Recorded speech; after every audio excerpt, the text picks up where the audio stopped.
Online থেকে আয় করার উদ্দেশ্যে আপনি ডিজিটাল মার্কেটিং, গ্রাফিক্স ডিজাইন যে কোনো একটা স্কিল ডেভেলপ করছেন, বাট আপনার কোনো রেজাল্ট হচ্ছে না।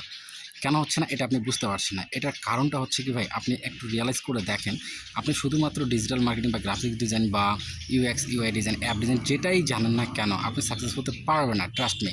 বিকজ অফ এটা আমি একটা যদি উদাহরণ দিই তাহলে আপনি সহজে বুঝতে পারবেন। মনে করুন আপনাকে কেউ একজন বলছে যে ভাই চলো ভাত খেতে যাই, তাহলে আপনি যাচ্ছেন, যাওয়ার পর আপনি কি শুধু ভাতই খাবেন? আপনাকে তার সাথে তরকারি দিতে হবে, বসার জায়গা দিতে হবে, পরিষ্কার প্লেট এবং গ্লাস এবং পানি, সব কিছু আপনাকে কম্বাইন করে দিতে হবে, তারপরে কিন্তু আপনি খেতে পারবেন। সো আপনি কীভাবে করে চিন্তা করলেন যে আপনি ডিজিটাল মার্কেটিং জানেন আর আপনি সেখান থেকে সাকসেস হবেন? আপনি ডিজিটাল মার্কেটিং জানেন, ওকে ফাইন। আপনি ফ্রিল্যান্সিংয়ের যে কোনো একটা স্কিল জানেন, ওকে ফাইন। আপনি সেই স্কিলটা কোথায় কাজে লাগাবেন, যেই মার্কেট প্লেসে কাজে লাগাতে চান সেই মার্কেট প্লেস সম্পর্কে আপনি কতটুকু জানেন সেটা নিয়ে রিসার্চ করেন। আপনি সেই মার্কেট প্লেস কাদের সাথে কাজ করবেন, যে সমস্ত ক্লায়েন্টদের সাথে কাজ করবেন, তাদের ভাষা, তাদের কমিউনিকেশন, তাদের কমিউনিটি সব কিছু মিলে একটু রিসার্চ করে দেখেন। এক কথায় আপনাকে কম্বাইন করতে হবে। আপনি একটা স্কিল ডেভেলপ করবেন, দ্যাটস ইট।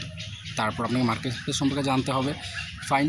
দেন আপনাকে ক্লায়েন্ট কমিউনিকেশন সম্পর্কে জানতে হবে। সব কিছু যদি আপনি ভালো মতো করতে পারেন, দেন আপনি সাকসেস হতে পারবেন। ভিডিওটা আমার যদি একটু অযৌক্তিক মনে হয় তাহলে আমাকে কমেন্ট করে জানাবেন, আর যদি ভালো লেগে থাকে তাহলে শেয়ার এবং লাইক কমেন্ট করে এবং ফলো মাস্ট বি দেবেন। Thank you.